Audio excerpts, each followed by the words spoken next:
Assalamualaikum warahmatullahi wabarakatuh. Perkenalkan saya Azra Labiba Atifah, mahasiswa dari kelas 4 TEM, program studi D4 Teknik Telekomunikasi, Politeknik Negeri Sriwijaya. Di sini saya akan membahas mengenai cloud security. Apa itu cloud security? Cloud security adalah sebuah sistem yang dibuat untuk meningkatkan keamanan dari sebuah data, aplikasi, atau infrastruktur komputasi lainnya yang terhubung dalam waktu yang bersamaan. Ada beberapa aspek yang berhubungan langsung dengan cloud security. Di antaranya adalah kontrol cloud, teknologi, dan kebijakan.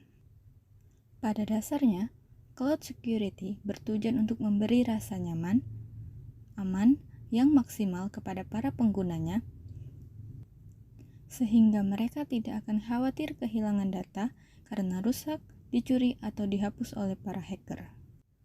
Keamanan cloud yang lemah dapat mengekspos pengguna dan penyedia ke semua jenis ancaman cloud security. Beberapa ancaman keamanan cloud yang umum antara lain: yang pertama, risiko infrastruktur berbasis cloud, termasuk kerangka IT lama yang tidak kompatibel dan gangguan layanan penyimpanan data pihak ketiga. Yang kedua, ancaman internal karena kesalahan manusia, seperti kesalahan konfigurasi kontrol akses pengguna.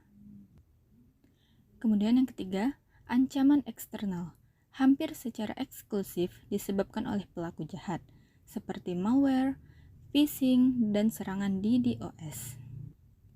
Resiko terbesar dengan cloud adalah tidak adanya perimeter. Keamanan siber tradisional berfokus pada perlindungan perimeter. Tetapi lingkungan cloud sangat terhubung dengan API atau Application Programming Interfaces yang tidak aman, dan pembajakan akun dapat menimbulkan masalah nyata. Dengan menggunakan layanan cloud security, pastinya mempunyai tantangan tersendiri. Yang pertama, kurangnya visibilitas. Sangat mudah untuk kehilangan jejak bagaimana data Anda diakses dan oleh siapa. Karena banyak layanan cloud diakses di luar jaringan perusahaan dan melalui pihak ketiga. Yang kedua, ada multi-tenancy. Lingkungan cloud public menampung beberapa infrastruktur klien di bawah wadah yang sama. Jadi, mungkin saja layanan yang dihosting dapat disusupi oleh penyerang jahat sebagai kerusakan tambahan saat menargetkan bisnis lain. Yang ketiga, ada manajemen akses dan IT bayangan. Meskipun perusahaan mungkin berhasil mengelola dan membatasi titik akses di seluruh sistem lokal, mengelola tingkat pembatasan yang sama ini dapat menjadi tantangan di lingkungan cloud. Kemudian, yang keempat, ada kepatuhan. Manajemen kepatuhan terhadap peraturan seringkali menjadi sumber kebingungan bagi perusahaan yang menggunakan penyebaran public cloud atau hybrid. Dan yang terakhir, ada kesalahan.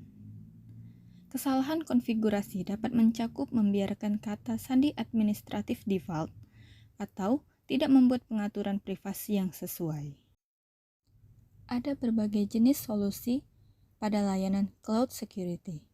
Yang pertama, ada Identity and Access Management atau IAM. Alat dan layanan manajemen identitas dan akses memungkinkan perusahaan menerapkan protokol penegakan berbasis kebijakan untuk semua pengguna yang mencoba mengakses layanan lokal dan berbasis cloud.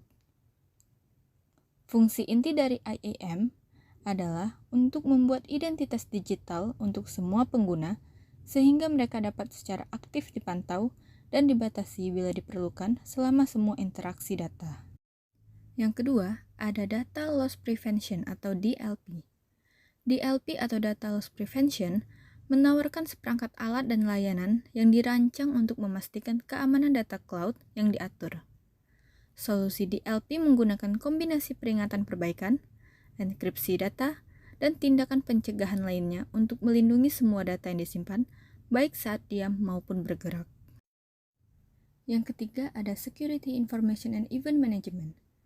Security and Event Management menyediakan solusi orkestrasi keamanan komprehensif yang mengotomatiskan pemantauan, deteksi, dan respons ancaman di lingkungan berbasis cloud.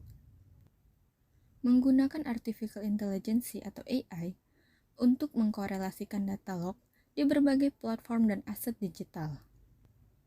Teknologi SIEM memberi tim IT kemampuan untuk berhasil menerapkan protokol keamanan jaringan mereka sambil dapat dengan cepat bereaksi terhadap potensi ancaman apapun.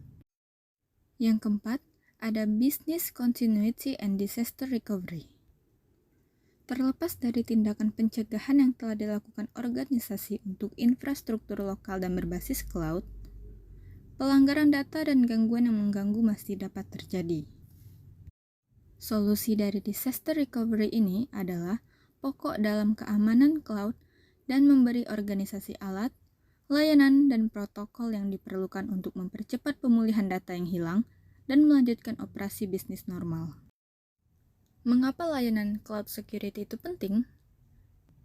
Di perusahaan modern, telah terjadi transisi yang berkembang ke lingkungan berbasis cloud dan model kompilasi infrastructure as a service, platform as a service, dan software as a service.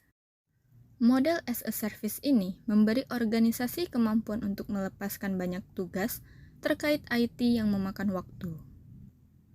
Ancaman keamanan telah menjadi lebih maju karena landscape digital terus berkembang.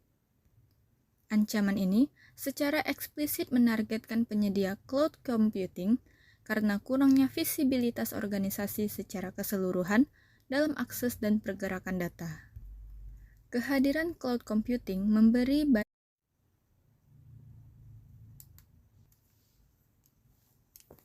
mudah. Namun, apabila tidak berhati-hati, maka peluang pencurian data bisa saja terjadi. Dengan begitu, menjadi hal yang penting untuk menerapkan cloud security agar data tetap aman dan terlindungi. Kemudian, bagaimana penggunaan cloud security supaya tetap aman dan terlindungi? Yang pertama dengan observing provider. Kebutuhan pertama yang harus diperhatikan mengenai provider yang dipercaya untuk memberikan cloud security. Yang kedua yaitu security access. Sebelum memutuskan untuk penerapan cloud security, kita harus dapat melihat peraturan yang diberikan oleh provider. Yang ketiga yaitu product standard. Dengan memahami dan mengetahui standar yang diberikan, membuat prosesnya dapat dijalankan dengan semestinya. Ada beberapa keunggulan dalam penerapan cloud security. Yang pertama adalah guaranteed security. Cloud security dapat dipastikan menjadi keamanan terjamin yang memiliki enkripsi khusus, sehingga sulit untuk ditembus dan dicuri oleh oknum yang tidak bertanggung jawab. Yang kedua, ada backup feature. Dengan sistem ini, jika terjadi permasalahan dan terdapat data yang hilang, maka masih dapat diakses dengan backup data yang ada. Kemudian yang ketiga, ada unlimited capacity. Dengan penggunaan cloud security, membuat kita dapat mencegah, merespons, dan mendeteksi berbagai kemungkinan yang membahayakan. Baiklah, sekian pembahasan saya mengenai cloud security. Semoga pembahasan ini dapat bermanfaat bagi Anda sekalian. Terima kasih atas perhatiannya. Saya Azra Labibah Atifah. Wassalamualaikum warahmatullahi wabarakatuh.